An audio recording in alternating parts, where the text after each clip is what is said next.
우리 태양계의 붉은 행성 화성에는 과연 생명체가 살고 있을까? 우리 태양계에서 그래도 지구와 가장 닮아있는 행성이고 생명체가 살 수 있는 최소한의 가능성을 지닌 행성이 화성이라고 할 수 있다. 인류는 오래전부터 지구의 이웃 행성 화성에 대해서 큰 관심을 가져왔다.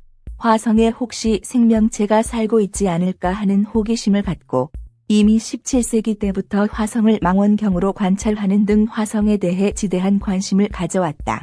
갈릴레이를 비롯한 역대 과학자들이 망원경으로 화성의 표면에 수많은 수로와 협곡이 있는 것을 발견하고는 화성에 물이 존재하고 생명체가 있을 것으로 추측해왔다. 이미 17세기 때부터 우리 인류는 화성에 대해서 큰 관심을 갖고 관찰해왔다고 한다. 우리가 화성에 대해서 갖는 궁금증은 과연 화성에 생명체가 살 수 있을까 하는 것과 우리 인류가 화성에서 살 수 있을까라는 것일 것이다.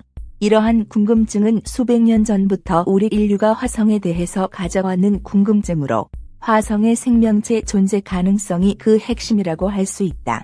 화성에 생명체가 존재하려면 물과 산소가 존재해야 한다. 그런데 지금까지 알려진 바에 따르면 화성에는 대기는 존재하지만 대기층이 지구보다 얇고 대기의 대부분이 이산화탄소로 구성되어 있고 산소는 1% 정도로 소량만 존재한다고 알려져 있다. 지구의 산소량이 17%인 것과 비교하면 화성의 산소량은 매우 적은 것인데 이 정도로 적은 산소량으로는 생명체가 살아가기 힘든 양이다. 생명체가 살 수 있는 또 다른 요소는 바로 물의 존재다. 화성의 표면에는 수많은 계곡과 수로들이 존재하고 있다. 이것은 과거 오래전에 화성의 강이나 바다, 호수 같은 물이 존재했었다는 증거가 되고 있다. 과거 오래전에 화성에 존재했던 강과 바다, 호수의 물들이 어떤 이유로 인해서 어느 순간 갑자기 사라져버렸고 지금 같은 물이 없는 황무지가 되어버렸다. 그렇지만 몇 년 전에 화성 탐사선이 화성의 땅바닥에서 물이 포함된 얼음을 발견하는 쾌거를 이루었다. 화성 탐사선이 화성의 땅 속에서 발견한 얼음은 산소와 수소의 결합의 결정체로 바로 물이었고 이로써 화성에는 물이 존재한다는 것이 증명되었다. 화성에서 물이 발견되었으니 화성의 생명체가 살 수 있는 가능성이 더욱 높아지게 됐다. 미국 나사는 화성의 생명체 여부를 탐사하기 위해서 60년대부터 수없이 많은 탐사선을 화성으로 보내어 탐사를 벌여왔다. 60년대 초에 마스 2호를 시작으로 하여 60년대 중반 마리너호, 75년도에 바이킹 1호와 2호, 88년도에 포브스호, 97년도에 패스파인더호를 발사해서 화성 탐사를 벌여왔다. 그리고 2000년대에 들어와서도 화성 탐사는 계속되었는데 피닉스호, 큐리오시티호, 오퍼튜니티호, 스피리트호 등 계속해서 화성 탐사선을 화성에 보내어서 탐사 활동을 벌여왔다. 그 결과 미국 나사는 화성에서 소량의 물이 존재한다는 발표를 하였지만 여전히 화성에는 생명체가 살 수 없다는 말만 되풀이하고 있다. 과연 나사의 주장대로 정말로 화성에는 생명체가 살 수 없을까? 화성은 우리 태양계에서 태양으로부터 4번째로 떨어진 암석형 행성이다.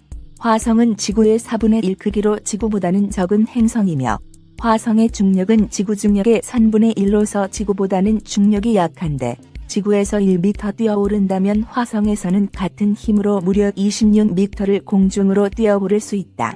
화성에도 대기층은 존재하지만 화성의 대기는 지구의 대기층보다 얇은 것이 특징이며 화성은 매우 척박한 땅이다. 76년 나사는 화성의 바이킹호를 직접 착륙시켜서 본격적인 화성 탐사를 개시하였는데 탐사 로봇이 화성의 사진도 찍고 화성 토양을 수거해서 갖고 오기도 했다. 그리고 바이킹호가 수거한 토양 성분을 바탕으로 해서 생명체의 존재 여부를 조사해보았다고 한다. 그 화성의 토양을 대상으로 광합성 여부와 이산화탄소 여부를 조사해보았다. 화성 토양에서 광합성이 이루어지는 지를 조사함과 동시에 화성 토양에 이산화탄소가 존재하는지도 조사해보았다고 한다. 광합성은 생명체의 활동으로서 식물 같은 생명체는 광합성 작용을 함으로써 생명을 유지해 나가기 때문에 광합성 작용이 가능하다면 생명체가 존재할 가능성이 높다고 본다. 그리고 이산화탄소는 생명체가 숨을 내쉴 때에 이산화탄소가 나온다. 사람이나 동물, 식물 등은 대기 중에 산소를 들이마시고 이산화탄소를 배출한다. 따라서 화성 토양에서 이산화탄소가 나온다면 화성에 생명 활동을 하는 생명체가 존재할 가능성이 높은 것이다. 그런데 나사 과학자들의 조사에 따르면 화성 토양에서는 광합성 작용이 불가능하고 화성 토양에서 이산화탄소가 나오지 않았다고 한다. 즉, 화성 토양을 조사해 본 결과 화성에는 생명체가 존재하지 않는다는 결과를 얻었다고 한다. 물론 이것은 미국 나사의 일방적인 발표와 주장이다. 화성의 인면함. 그래서 70년대 중반 바이킹호를 화성에 보내어서 이렇게 분석해 본 결과 화성에는 생명체가 살 수 없다는 결론을 얻었다고 한다. 그 후 나사는 화성에는 생명체가 존재하지 않는다는 말만 앵무새처럼 반복하고 있다. 그런데 2004년 12월 유럽에서 마스 익스프레스호라는 탐사선을 화성에 보내서 조사 활동을 벌였다. 이 마스 익스프레스호는 화성의 대기권을 돌면서 화성 대기 속 성분을 조사했는데 놀랍게도 화성의 대기에서 수증기와 메탄가스를 발견했다고 한다. 유럽의 마스 익스프레스호는 미국보다 더욱 진일보한 탐사 결과를 얻었는데 화성의 대기에서 수증기, 물, 과메탄가스를 발견한 것이다.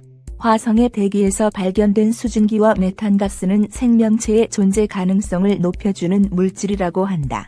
메탄가스는 생명체가 음식물을 소화하거나 분해할 때 나오는 가스로서 소위 방구라고 하는 우리가 잘 알고 있는 가스. 물론 메탄가스는 화산이 분출될 때에 나오기도 하지만 화성에서는 하산활동이 거의 일어나지 않기 때문에 화성의 메탄가스는 생명체가 활동하고 있다는 증거가 될 수 있다. 또한 수증기는 물이 기체화되었을 때의 물질인데 수증기가 있다는 것은 물이 있다는 증거다. 화성에 물이 흐른 자국이 있는 수로 모습. 즉, 유럽에서 보낸 마스 익스프레스호는 화성에 생명체가 존재할 수 있다는 근거를 확보했다. 마스 익스프레스호의 수증기와 메탄가스의 발견은 화성에서 생명체가 존재할 가능성을 더 한층 높여주는 증거라고 할 수 있다. 또한 2004년도에 미국 나사에서 오퍼튜니티호를 화성에 보냈는데 오퍼튜니티호는 화성의 토양에서 다량의 염분을 발견하게 된다. 염분은 생명체가 생존하는 데 필수적인 미네랄 성분이기 때문에 염분이 존재한다는 것은 생명체가 존재할 수 있다는 가능성을 높여주는 근거가 된다. 그리고 2015년 미국 나사는 화성에서 물이 흐르고 있다는 중요한 증거를 발견했다고 발표했다. 이제는 나사 스스로 화성에서 물이 흐른다는 것을 스스로 시인한 것이다. 이미 2008년도에 나사는 화성의 북극 지역에서 얼음 형태의 다량의 물이 존재한다고 발표한 바가 있다. 그런데 2015년도에는 화성에 물이 역동적으로 흐르고 있다는 것을 발표한 것이다. 이번의 발표는 단지 화성에 물이 있다는 것이 아니라 물이 흐르고 있다는 것을 발표한 것으로 좀 더 획기적인 발견이라고 본다. 오랫동안 화성에 대한 지속적인 탐사 활동을 통해서 화성에 관한 새로운 사실들이 속속 밝혀지고 있는데 결국 화성에 생명체가 살고 있을 가능성이 점점 더 높아지고 있는 것이 사실이다.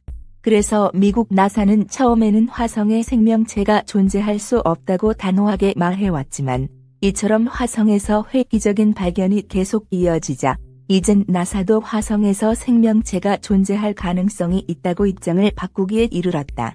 화성의 생명체의 존재를 완강히 부인해왔던 나사도 이젠 화성의 생명체의 존재 가능성을 조금씩 인정하기 시작했다. 이처럼 화성 탐사 활동을 통해서 물, 이산화탄소, 메탄가스, 과염소산염 등 화성에서 생명체가 사는 데 필요한 성분들이 계속 발견됨에 따라서 화성에 생명체가 살고 있을 가능성이 확실시되고 있다. 결론은 화성에 생명체가 살고 있을 것이며 화성에 생명체가 존재할 가능성은 90% 정도 된다고 할 수 있다. 그런데 화성에 과연 어떤 생명체가 살고 있을 것인가 하는 의문점이 들게 된다. 그런데 또 다른 문제점이 있는데 화성에 물이 존재하는 것은 사실이지만 생명체가 살아가기 위해서는 물 이외에도 적정량의 산소가 필요하다. 현재 알려진 바에 따르면 화성의 산소가 1%밖에 되지 않아 생명체가 살기 거의 불가능하다는 점이다. 이 점에 대해서는 해결점이 분명히 있다고 본다. 화성의 대기에 산소가 아주 소량이 있기 때문에 생명체가 살기가 부적합하다고 과학자들은 판단하고 있다.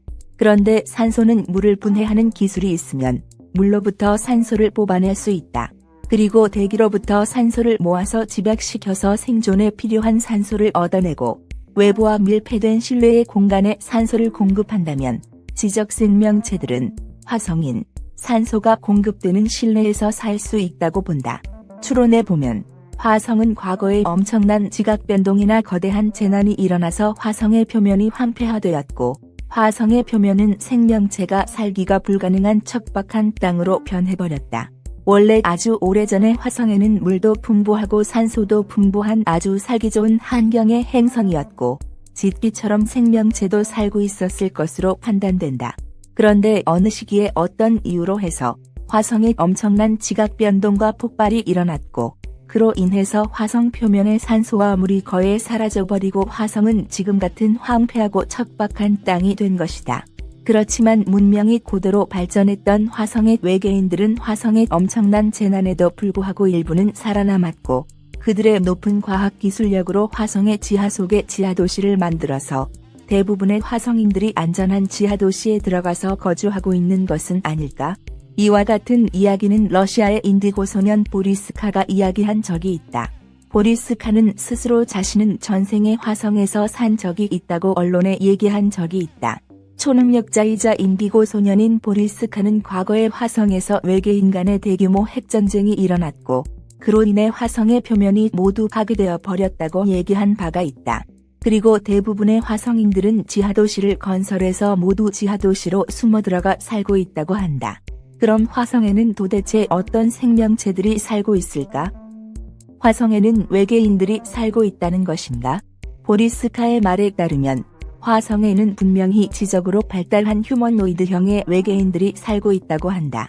그렇지만 우리들은 아직 화성의 외계인들을 보지 못했고 나사도 아직 화성 생명체를 발견하지 못했다고 밝히고 있다.